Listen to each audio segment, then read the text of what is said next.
Hey everyone, I hope you're doing well. So this video is going to be different from other videos that I have posted on my channel. My channel obviously is a place where I talk about astrology, make astrology videos, but lately I've been wanting to talk more about books that I read. So I think I might start making more videos like that and just include them on this channel. I haven't made them yet, only because I'm not sure how many people are interested in those.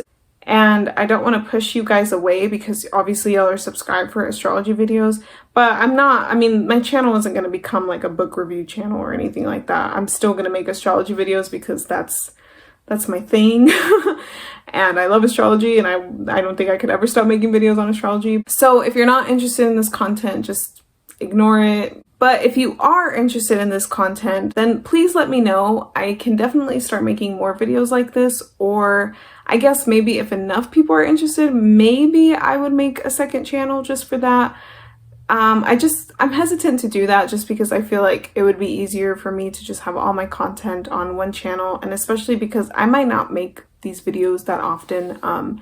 It's just maybe for books that I feel like I really want to talk about them.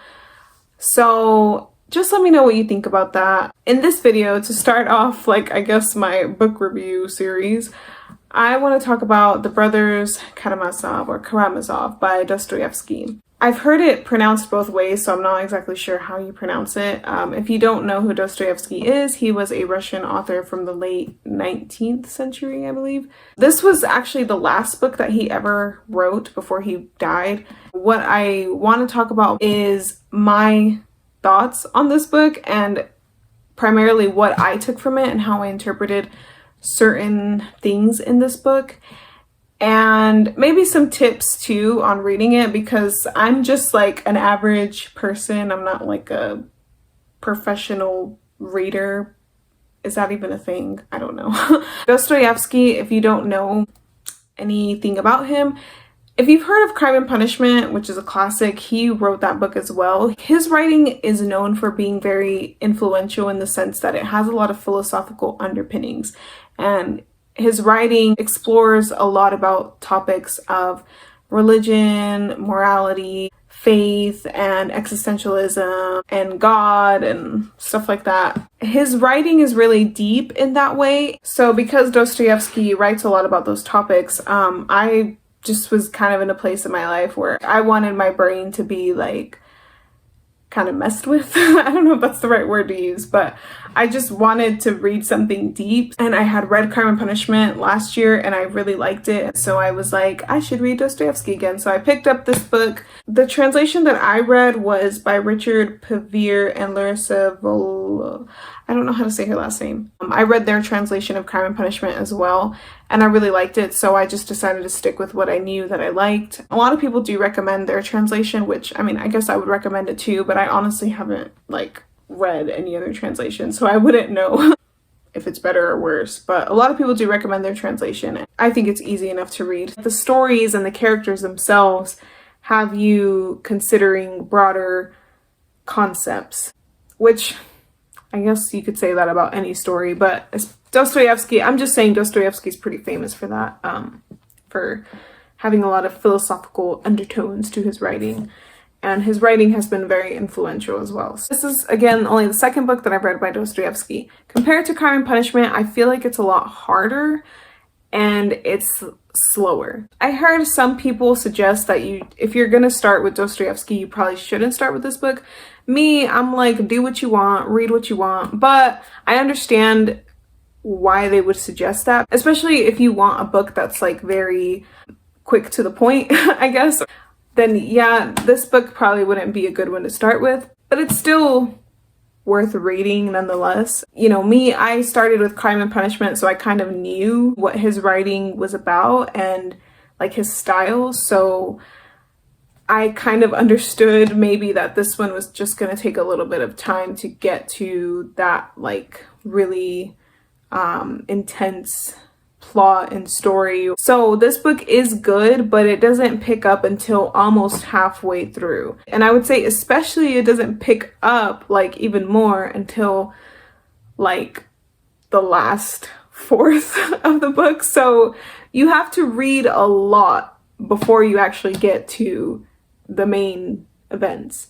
If you are going to read it, just know that, keep that in mind going into it, and just stick with it. It does get more interesting, but it's not like the first part isn't interesting, if that makes sense. Like, it almost sets up like a perspective of morals or certain views on life or religion that can then maybe influence how you might interpret the second half of the book. Compared to Crime and Punishment, it is harder, but in itself, it's not a hard book. It's not super hard to read. It's just hard to maybe interpret like all of what it's implying. It's hard in the reflective process of it. Like, if you're really gonna sit with it, it does kind of require you to think a little bit and spend some time with the writing. It's not one that I would recommend just breezing through, and that would be actually one of my tips, is to read this book on its own. But again, like, this is coming from me, like maybe I'm just a little bit more slow when it comes to literature or books like this, or maybe like philosophy too. Maybe it just takes me more time. If you're somebody that just picks up on things quickly, then, you know, maybe this wouldn't apply to you. But for like the average person, I would say read this book on its own at a time when you're not too busy in life, so that you can actually spend some time with it. Like, when you're not really reading anything else, when you don't really have much going on, but you are also in a place where you want to spend time like really thinking about like your religious stance in life, or even like your moral stance in life, and just like your connection to your own faith. If you're in a place where you're wanting to explore those things in your own life, then definitely read this book. Some other tips that I would suggest is to maybe utilize the spark notes, especially for keeping up with the characters, because again, there are a lot of characters in this book and that can be kind of hard to keep up with. So there are spark notes for this book. You can just Google the spark notes for this book.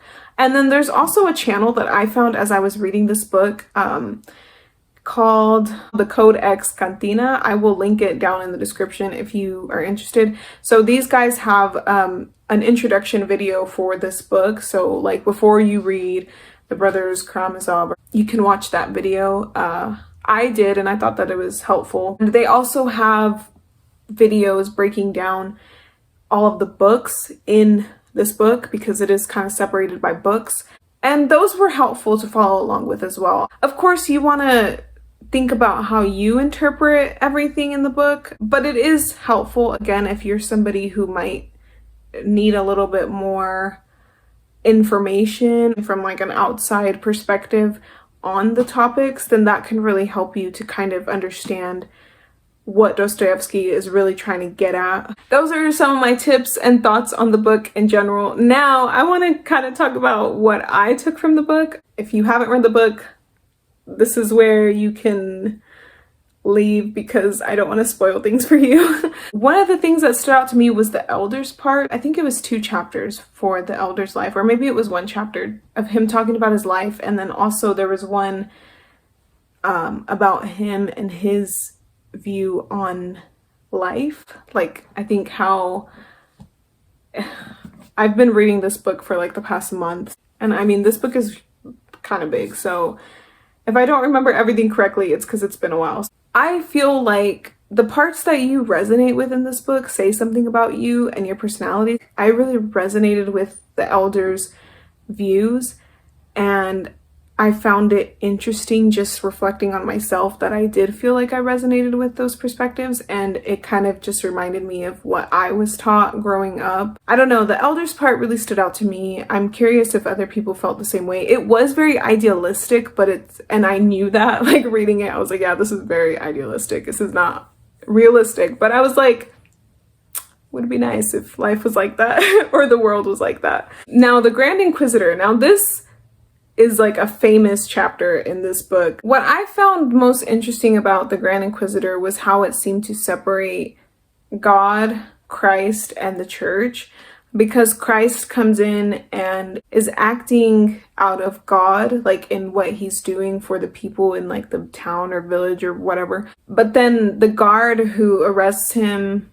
to me kind of represented the church stepping in and acting out what the Grand Inquisitor, it's like as a poem or story itself, was trying to talk about, which is that the church had to separate from God because of God's mistake in granting us freedom. How you interpret these stories, is dependent on your background with religion and these kind of topics. So the way that I interpreted it was that God and the church are separate in the sense that God is something more spiritual to me and less tangible, and it doesn't require the order or structure or the rules or the obligations that the church demands of people, in my opinion. I found it interesting that Jesus was also not God.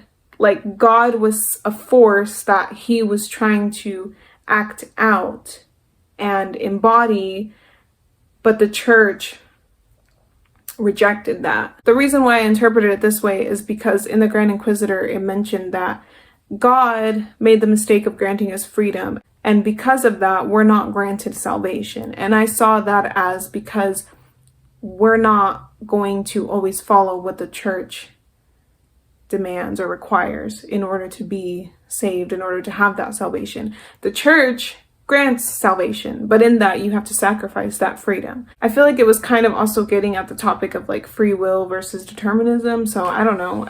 It was just interesting to me, and that's something that really stood out to me.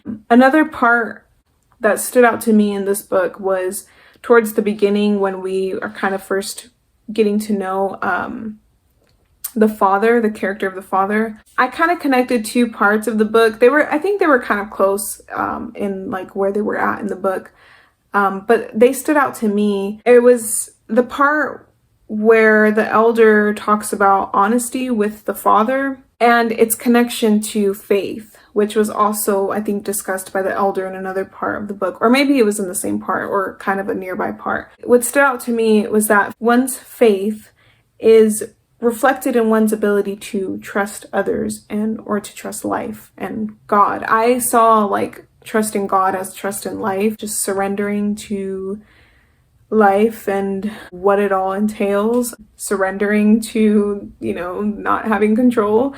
And to me, that is like surrendering to God. That's how I kind of interpreted it. So your ability to have faith in God is connected to your ability to trust others and to trust life. So not trusting others or life is connected to your honesty. And this is something that the elder again told the father, which is that something along the lines of how honest you are with yourself will reflect in how honest you are with others, and then therefore reflect how much you can trust others and how much you can trust yourself.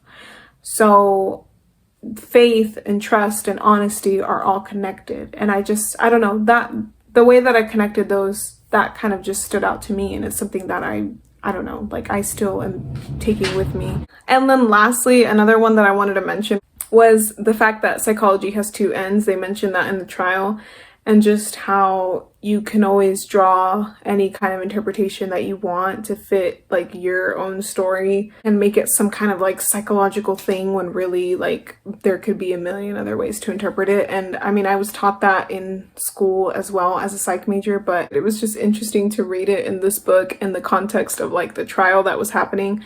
It was like a good reminder for me, and now it's just kind of altered how I interpret things, because I consider that's not the only interpretation that I could draw from that. And what does that interpretation say about what I'm actually wanting to see in whatever I'm like studying or interpreting or analyzing? So yeah, obviously those aren't the only things that I've taken from this book, but those are just like the things that stood out the most to me off the top of my head. What would I rate this book? I don't know. See, as a book itself, maybe like a 7.5. But it still was meaningful to me because I was reading it at a time in my life, again, when I wanted to explore these topics. If I'm going to just interpret it more subjectively and consider what I took from it, I would probably bump it up to an 8, maybe even an 8.5. I'm sure as I go along and I keep thinking about it, because books, you know, they stay with you. You don't just like finish them, or at least me, I don't just finish books. Like I still think about them as I like live my life. I'm sure it'll continue to be like impactful, and maybe the rating could probably go up just mentally in my mind as I move forward. And it's definitely one that I feel like I need to reread, just because it's very deep and it's like long and challenging, and you really do have to pay attention. I'm sure I'll eventually reread it, and then I'm sure I'll get more out of it the second time. So yeah, if you've ever read this book, please let me know what you think, because I really like, I don't know, I want to talk to people about books, and I like hearing other people's perspectives. If you want to see more book reviews from me, please let me know. I am definitely interested in making more, so just let me know and I can sit down and talk about books a lot. Hope you enjoyed this, and thank you for watching.